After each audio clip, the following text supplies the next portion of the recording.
Hello, book lovers. Welcome to Must Love Books.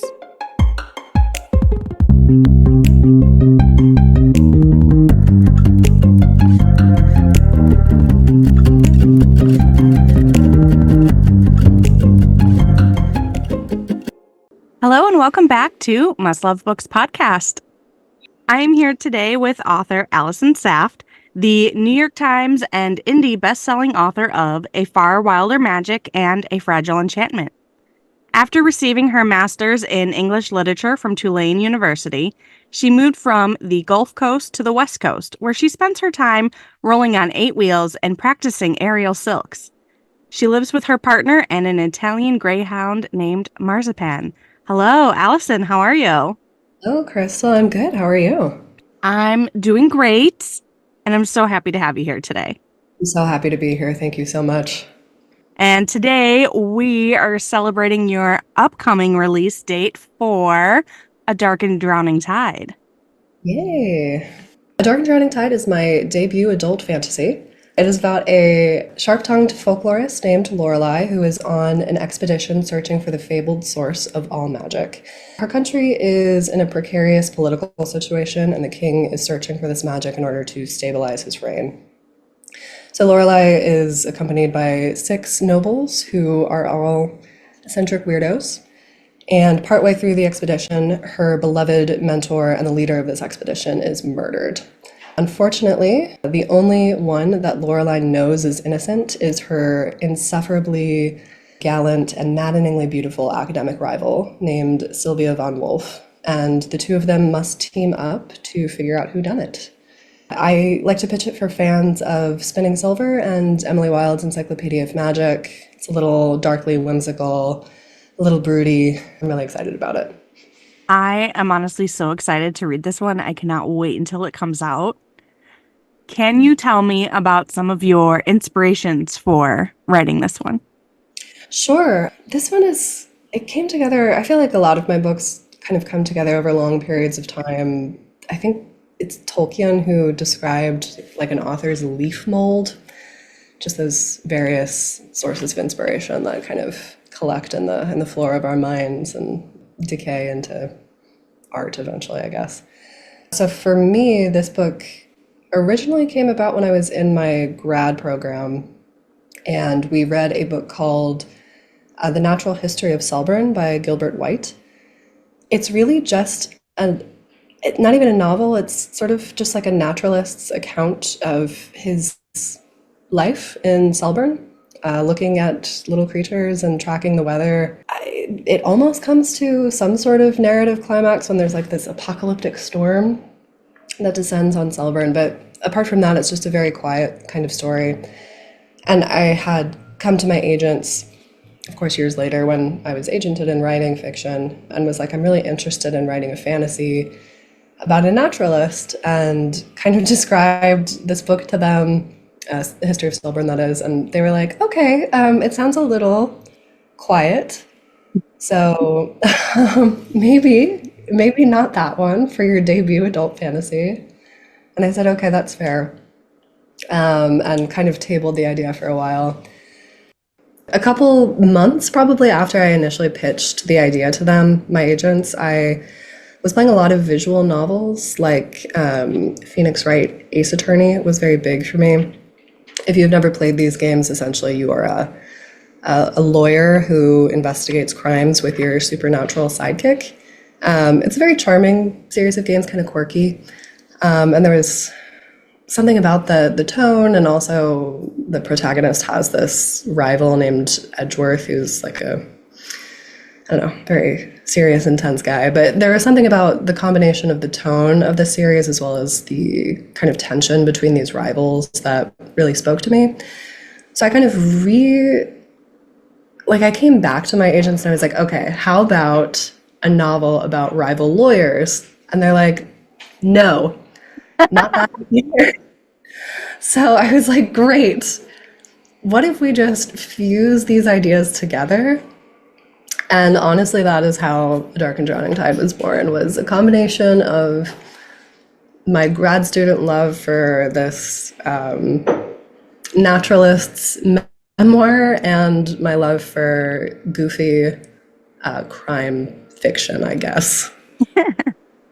I love that. And that is two kind of very different styles of novels to really intertwine and combine together to create a adult fantasy. I love this so much. Thank you. Yeah, inspiration comes from the most unexpected of places. And so what was your writing process for A Dark and Drowning Tide, as well as, you've got several other novels out now, which are all very beloved and very popular. So congratulations. How do you tackle your writing process?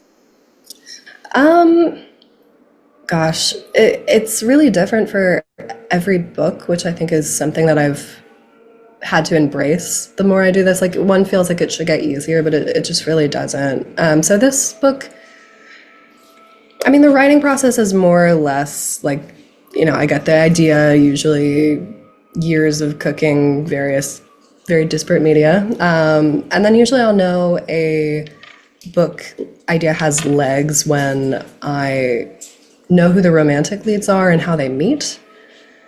And then once I have that, I kind of go into my Pinterest board cave and just kind of collect a lot of aesthetic images.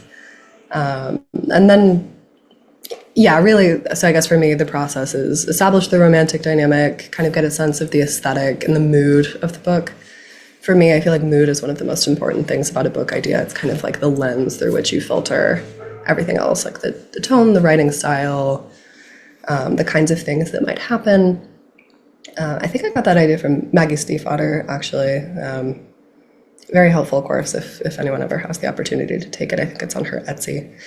And then kind of once I have all of that, I outline and I use the Save the Cat beat sheet, more or less. It's like a 4-act structure that I've tweaked to kind of fit those Save the Cat beats. And then once I outline it, I try to write a like zero draft, kind of just with no regard for anything like quality or description or sense, just kind of throw everything on the page and probably rewrite the book 2 or 3 times, hopefully not 3. It can happen. I'm definitely the kind of person who needs to get it wrong before I can get it right. Well, and rewriting is honestly probably one of the biggest parts of writing a novel anyway. I mean, we spend far more time rewriting scenes and chapters and sometimes even the whole book than we do with that initial draft. So that is a perfectly valid approach. Yeah, I do know some people who are able to get it pretty much right on the first try, and I wish that I had that kind of supernatural ability. I don't know what entity they made a deal with, but I would like to find it myself. Yes, exactly. So, when it comes to creating your romantic leads, how do you find inspiration? Are they kind of often based on, you know, things that you experience in other mediums? Are they just, things that you want to see, favorite tropes, anything like that? Yeah, it depends. I mean, I think for sure I have some fanish creative impulses. Like Down Comes the Night, for example. I really loved these 2 characters in Naruto. I'll embarrass myself. Who never once interacted ever on page, and as like a 14, 15-year-old, I just thought that they belonged together. And so I wrote a whole novel about that. But other than that, I mean, for Wilder Magic, I think I've spoken before, and I get a lot of questions, people asking me if it's inspired by Royai from Full Metal Alchemist.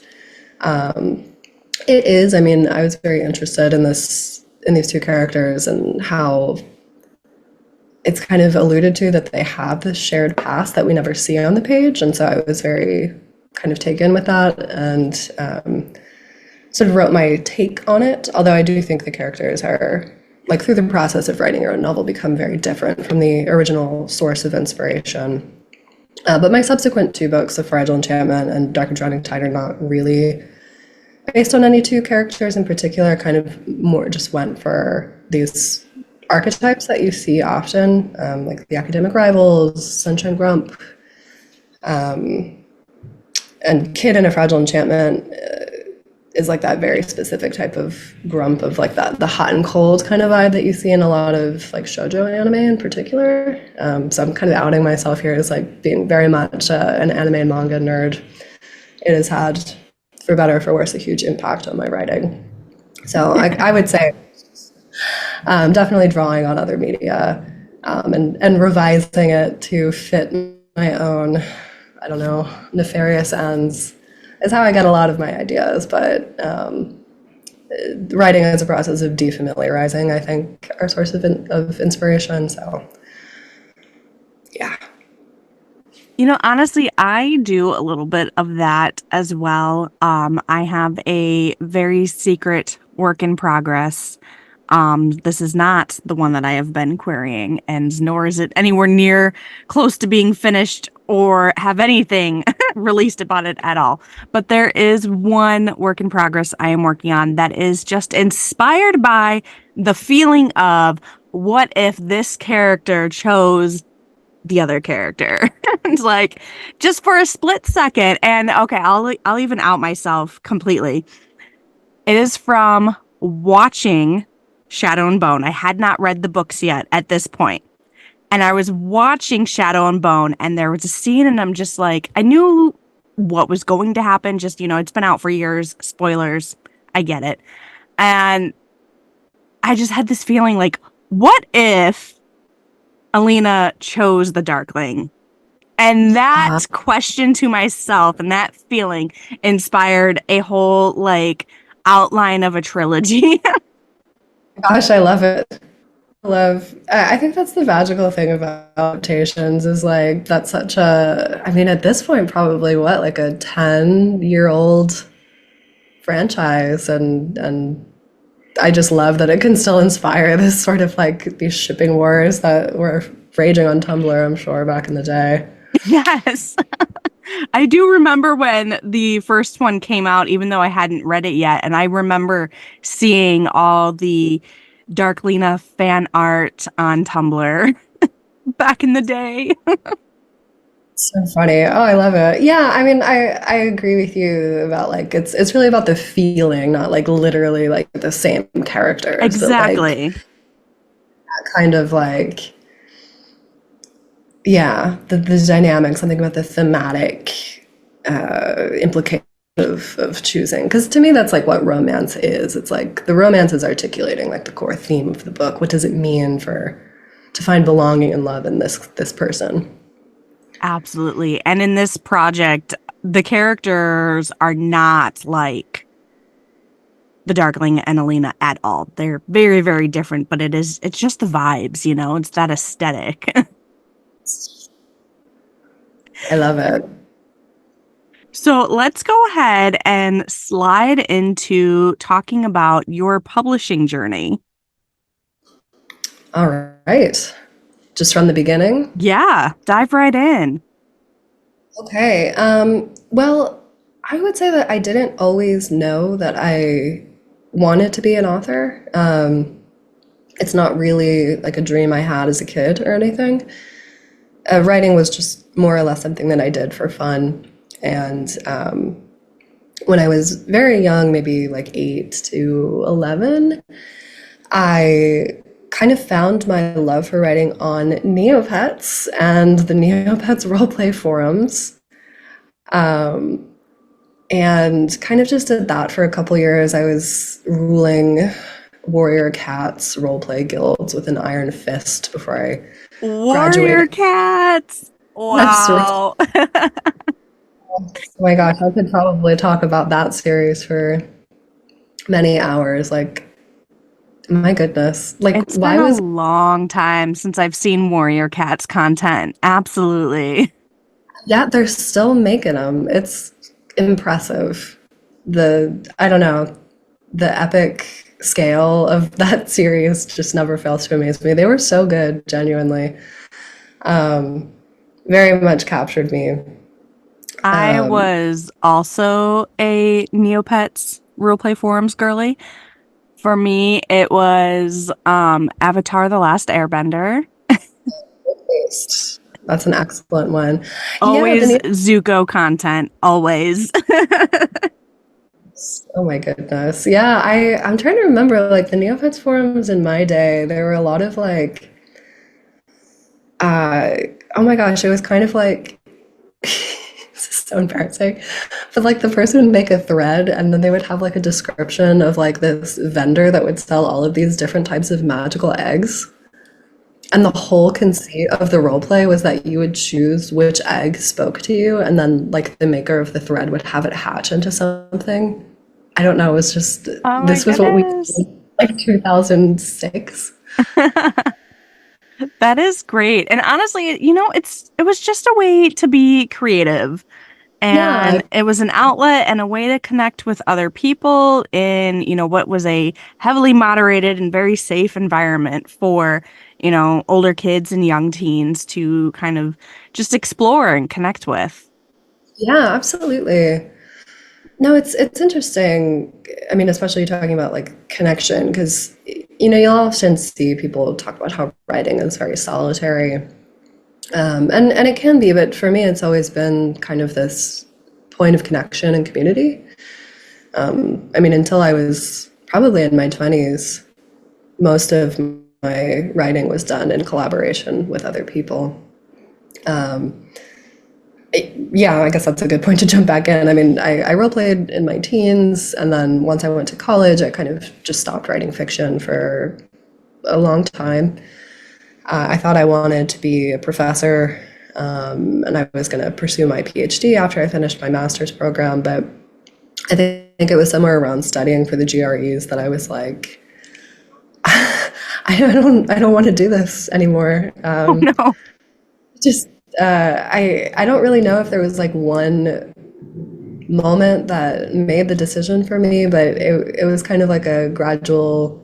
I mean, the classic early 20s, like, what am I doing with my life? What do I want my life to look like? That I realized that I was much more interested in writing fiction than analyzing it, and that I didn't have to have like one career that was like captured me entirely, if that makes sense. Like, I was okay with working a day job if it meant that I could write on the side and I didn't have to love that day job. So that is what I did. I graduated and I entered my evil era where I worked in an investment bank for a while. And, in my free time, I would steal moments and work on Down Comes the Night, which ended up being my debut. So yeah, I mean, I had written a couple other novels before Dawn Comes the Night, but would finish them and be like, well, that was an exercise in something, and then I would throw them away and not look at them ever again. But Dawn Comes the Night to me felt quite different. So somewhere in committing time theft in my day job, I stumbled upon a program called Author Mentor Match.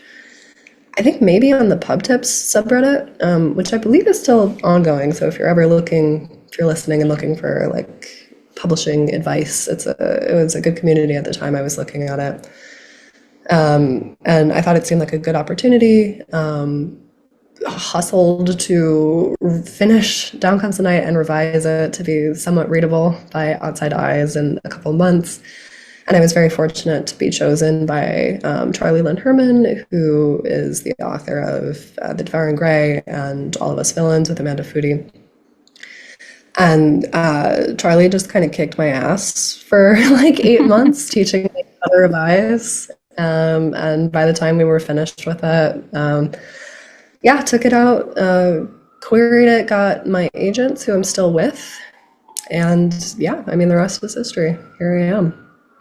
And the rest is history. Here you are. Yeah, I mean, I do consider myself lucky in that like I didn't have a ton of books get rejected before I got my agents, and that my first book did sell. So I recognize that that's kind of an annoying journey in some ways to have. There have been challenges after that, for sure. I think the kinds of problems you face once you're a couple books in are very different from when you're first trying to break into the industry. But I won't bore people with, the intricacies of that. But yeah, I don't know. I was very lucky to have a lot of people support me on the way, though. So I definitely would not have had such a smooth journey if it were not for Charlie and, of course, all of the critique partners that I met during Author Mentor Match.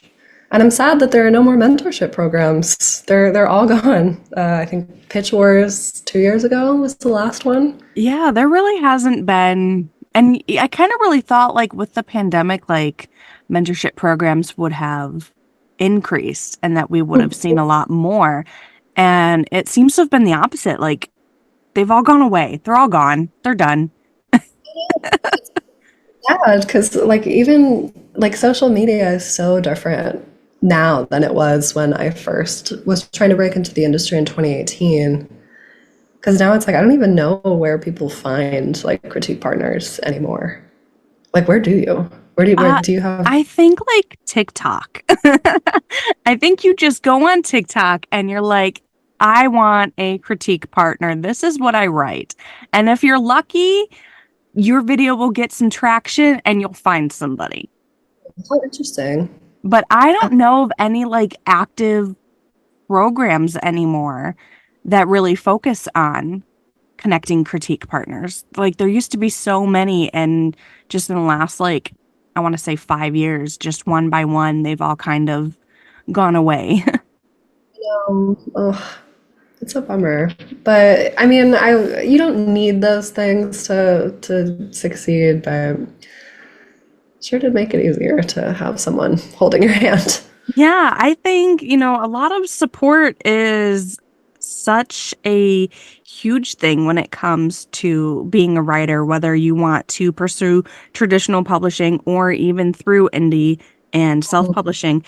Having support and a community is probably one of the most important aspects, next to actually writing the manuscript. Agreed. So let's go ahead and touch in. I know you have a couple little projects that you are working on next. What can you share with us today? Let's see. I mean, at this point, I don't have too many concrete things to share. I do have a second adult book coming out at some point. I think 2026 currently is the slotted release date, but I have not begun writing it. Oh, no. So we'll see if that stays the case. Very advanced news. Yes, very advanced news. Otherwise, I'm currently working on another YA, which I have not sold, but the pitch based on comps I give is The Cruel Prince meets The Queen's Gambit.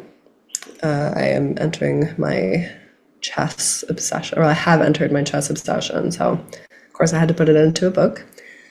And otherwise, I think I can share this now. My next YA will be out in February 2025. That is called Wings of Starlight.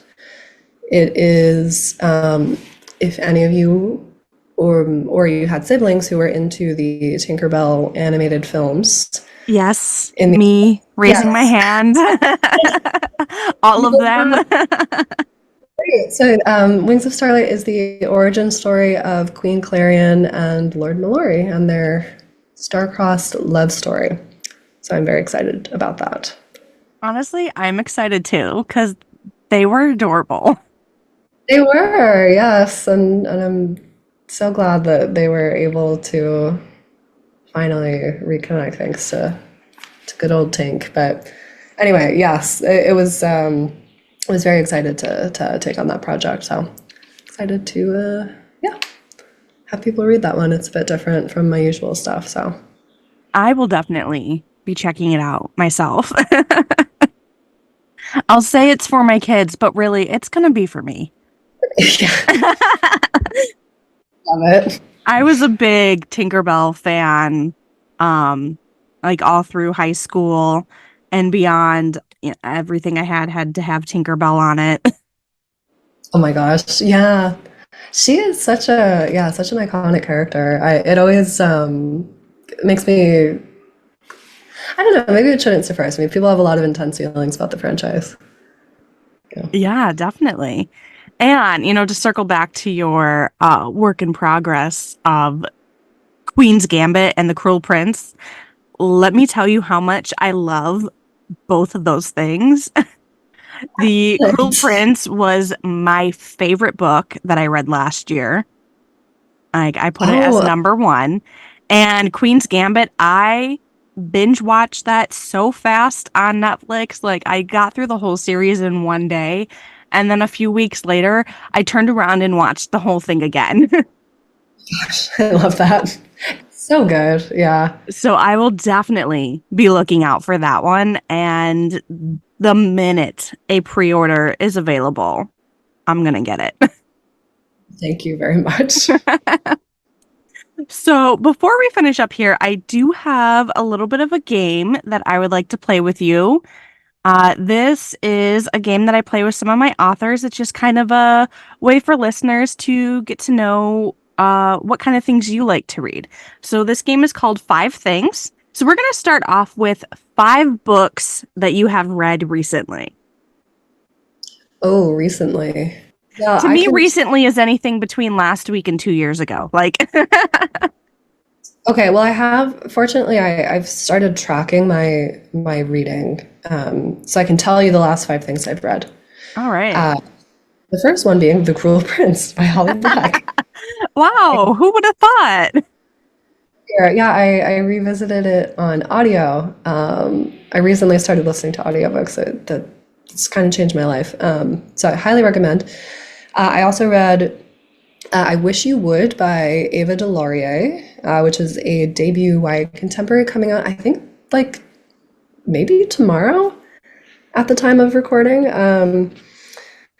It's very sweet, very cute. I highly recommend. Sweet little love story. I have also read Where Shadows Meet by Patrice Caldwell, which is like a vampire fantasy. It was excellent.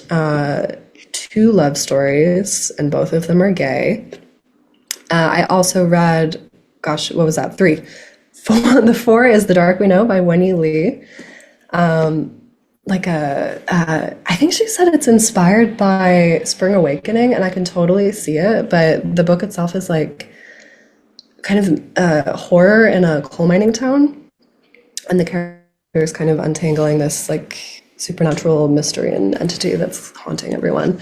And number five is Practical Rules for Cursed Witches by Kayla Cottingham, which is like a magical road trip, lesbians, found family. Read That it. sounds It's really awesome. cool. That sounds great. Next, we have four authors that you always read. Oh, that I always read. I'm not a big, I don't, I read so much for work that I regrettably can't dive into backlists as much as I would like. But some of my favorite authors, I would say, are Nai Vo, who wrote The Empress of Salt and Fortune. They write some just great novellas. And I believe, I don't know if I've read their like longer form novels, but yeah, it's Nai Vo. I love Margaret Rogerson, probably one of my favorite authors of all time. I think I've read all of her books now. The whimsy is just, I love her so much. I love, oh my gosh, so much pressure. Let's see, Heather Fawcett, Encyclopedia of Emily Wilde's Encyclopedia of Fairy is probably one of my favorite books in recent years. It just perfectly captures everything I love about reading fiction. And her debut novel, Even the Darkest Stars, was one of the books that inspired me to write YA back in like 2018, 2017, I think, when that book came out. And number 4, let's go with Olivia Atwater. Love her stuff too. Also just delicious, whimsy, laugh out loud funny, historical romances with a little bit of magic. Love. Next, we have 3 tropes that you love. Enemies to lovers, sunshine grump, or like a cynic optimist. We'll use those interchangeably. And number 3, maybe we'll go with arranged marriage. I always love that. Marriage of convenience. All right. Next is 2 places that you love to read at. I like to read outside anywhere. And then maybe at like a cafe. I'm actually really good at tuning out noise. It's my one superpower. Yeah, and then you can have snacks and drinks, and that's a vibe. That's a whole vibe. It is if you want to feel kind of like mysterious and intelligent. Just kidding. All right, and our last final one is, what is one book that you promise you're going to read soon? Divine Rivals. I have to. When I mention I haven't read this book, people act like I've committed an atrocity, which like I almost agree with them at this point. I love Rebecca's stuff. Her debut was another one that got me into writing YA, and I loved her adult duology, so I know I'm going to love this one too. Mine's sitting right here on my shelf behind me, and no, I have not read it yet either, so... Well, obviously we need to... Yes, we need to read it together. We need to get on that. Catch up with the rest. Yes. Now it's on air. We have to. Yes. Okay, everyone hold me accountable. Okay, well, this has been so wonderful. I've been really I just had a weird hiccup. So sorry. I'm going to cough. If it's not one thing, it's another. No worries. So again, this has been so wonderful. I've really enjoyed having you on Must Love Books today, and I'm really excited to celebrate the release of A Dark and Drowning Tide. Thank you so much for having me. It was a blast. Thank you everyone for listening. This has been Must Love Books. You can find us on Instagram, Facebook, and Patreon under @Must Love Books Podcast. Thank you and happy reading.